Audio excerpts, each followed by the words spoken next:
যখন কাকা প্রথমবার মিলানে এসেছিল তখন তাকে দেখে মনে হয়েছিল সে কোনো ফুটবলার নয়, বরং একজন ভার্সিটির স্টুডেন্ট। কথাটা আর কারো না, বরং কাকার মিলানের ম্যানেজার স্বয়ং আনচেলত্তির। ব্রাজিল থেকে সর্বপ্রথম ইউরোপে আসা কাকার লুকে কোনো সুপারস্টার বা অ্যাথলেটের ছাপ না, একজন সোজা সরল ভার্সিটির স্টুডেন্টের প্রতিফলনেই বেশি লাগছিল। কিন্তু ট্রেনিং গ্রাউন্ডেই সবাই কাকার ভিন্ন রূপ দেখল।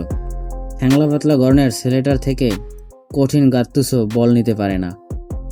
ইতালিয়ান ফুটবলের ভয়ানক সেন্টার ব্যাক নেস্তা যেন তার সামনে দিশেহারা। এজন্যই আনচেলত্তি বলেন, আমরা এই ছাত্ররূপী কাকার চশমা খুললাম, তাকে ফুটবল দিলাম, আর সে ফেনোমেনন হয়ে গেল।